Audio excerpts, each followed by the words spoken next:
সকাল সকাল রান্না বান্না শুরু হয়ে গেছে। আমি এই সবে উঠছি, ওঠার আগে থেকে দেখছি এখানে চিলি চিকেনের পকোড়া রেডি, তোপসে মাছ হাফ ফ্রাই করা হয়ে গেছে, এখানে পাবদা মাছ, পার্শে মাছ, পমফ্রেট, চিংড়ি।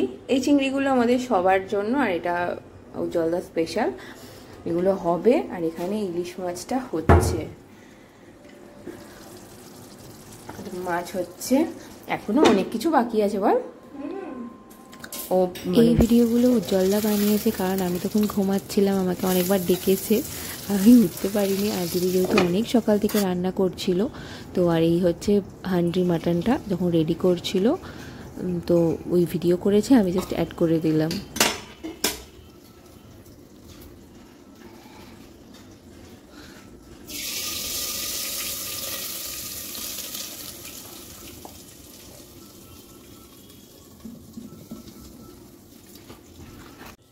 এই হচ্ছে হান্ডি মাটন, আর রান্না হয়ে গেছে। যখন বসিয়েছে আমি তখন ঘুমাচ্ছিলাম, দেখি কেমন হয়েছে।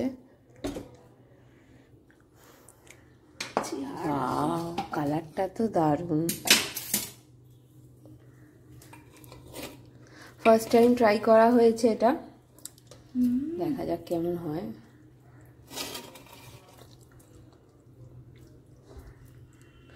আমি ঘুম থেকে ওঠার আগে মোটামুটি সব রান্না বান্না হয়েই গেছে, এখনো বাকি আছে।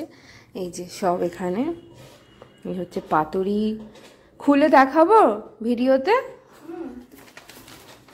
এই হচ্ছে ফ্রাই চিলি চিকেন, হচ্ছে মাছের মাথা, মালাইকারি, ইলিশ মাছ,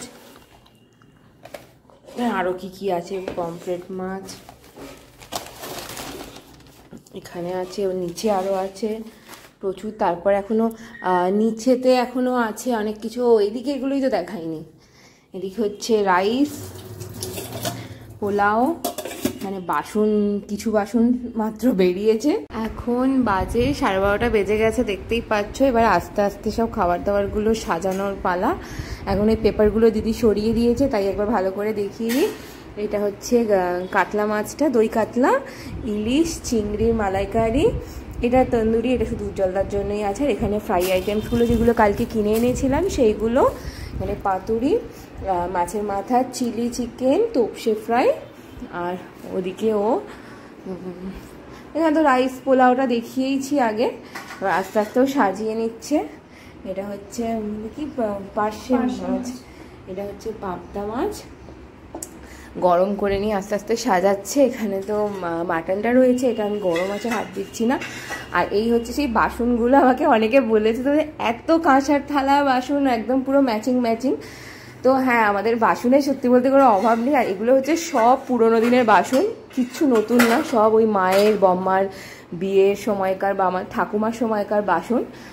তো যাই হোক, এবার আস্তে আস্তে সাজানো হোক। তারপরে আজকের খাওয়ার ব্যাপারটা হচ্ছে ঘরেতেই হবে, এই স্পেসটা ফাঁকা করে রাখা হয়েছে, কারণ বাইরেটায় আমাদের এসি নেই, তো তার জন্য প্রচণ্ড গরম হবে। তো সেই জন্য এখানটাতেই সব অ্যারেঞ্জমেন্ট করা হবে।